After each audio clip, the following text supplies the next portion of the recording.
A lot of you noticed that with the cards that you picked, I asked you to pick the ones that about somebody else, some card that you hate that somebody else does to you.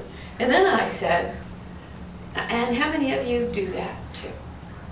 Because the very thing we dislike is often the very thing that we don't want to admit or see in ourselves. And it's not a matter of don't liking or there's something wrong with us. We're not ready to see it.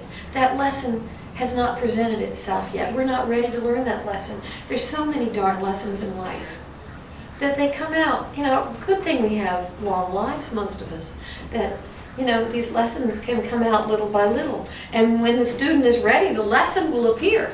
And there will be the biggest, the meanest, or the person who's just like you to make you mad. You know, and they'll trigger you. Or you'll find that until this lesson is learned, that you keep meeting the same situation over and over and over again. You'll keep meeting the very same kind of person who's going to trigger you and make you mad, right? Maybe you've got a problem. He's saying, let me talk about myself here. Thank you very much, Lovey. Thank you, love. So maybe you've got a problem. Maybe I'm trying to find a simple example. Maybe you're not ready yet, or maybe you've just come to a point where you're ready to see the fact that you're not always truthful.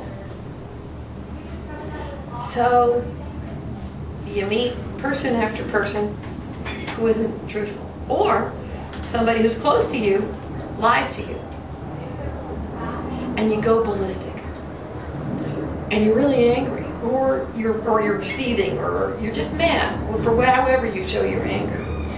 And the first question to ask is, which part of this is true about me?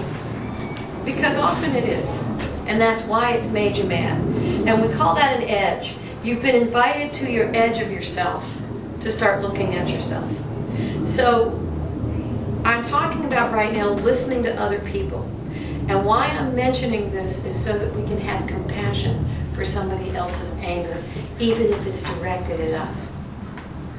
Somebody comes at us and says, you know, you're just so irresponsible, you didn't balance the checkbook, I'm so mad that you spent that money, da-da-da-da-da-da. And now an edge is also another thing.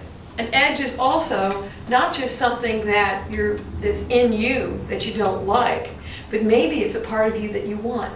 For instance, I used to get very mad at a friend of mine who was very flirtatious with everybody. And I would just get so mad.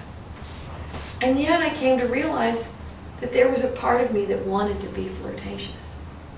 I had denied that part of myself.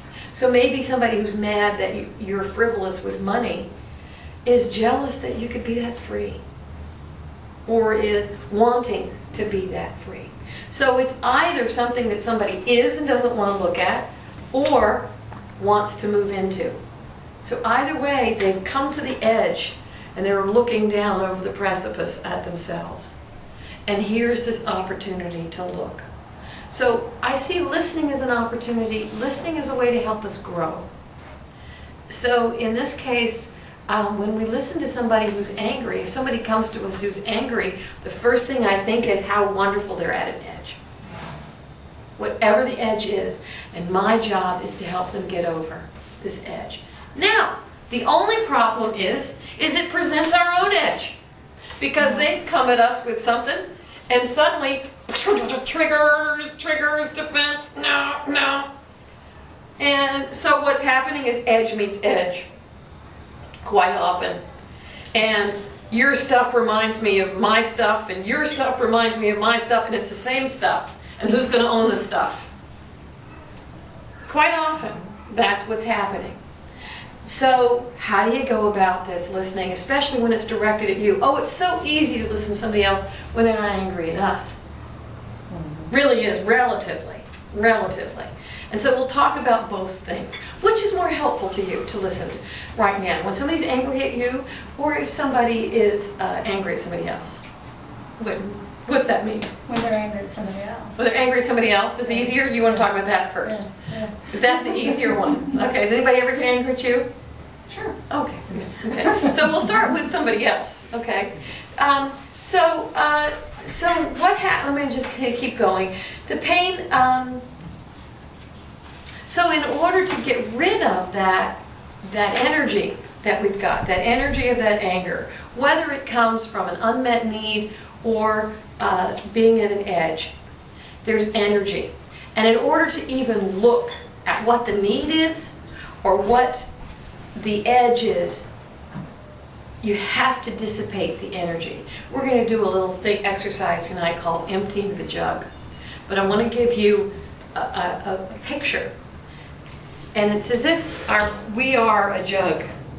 And at the bottom of the jug is all the juice, is all the good stuff that we like.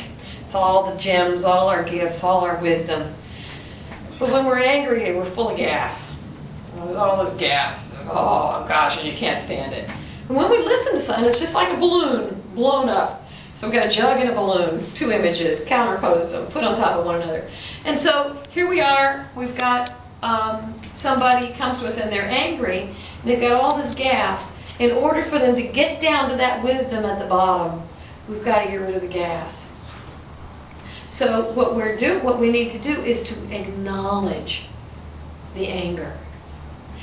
And when we do this in ourselves, we'll talk about that in a minute. When we acknowledge it, either our own anger in ourselves and see it, or acknowledge it in another person and validate it, it starts to dissipate.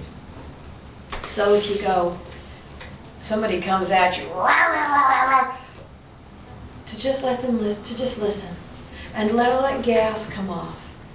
And then maybe it keeps going and going, and you find a little break in it, and you say, you're really mad, you're really angry, da-da-da. And you'll find that they start to go, yeah. You'll actually hear the sigh of, yeah. And it's like that gas of anger comes off. It's amazing. It is amazing. I have found even in role plays where somebody's not really angry, they do the same thing. And then often what comes out after that is the gas comes off, and then sometimes if you follow it, sometimes if you just name the emotion, and then sometimes if you just if you follow that up after a while, after you've dissipated enough anger, enough of the gas, to say, and it's really important for you to feel safe, or you're really tired and you need rest. Those are all needs that are very valid. And you validate the anger, and then you validate the need. You'll find people start to cry. And then you're down there. So it's almost like there's gas, and then there's the bubbly tears, and then there's the good stuff, the juice at the bottom, the good licks are at the bottom. And so to be able to say, here's your feeling, here's your need now. And now let's talk about the details. You can't get to the details while you got all that other stuff in there. Yeah, you got to birth the baby first. You know.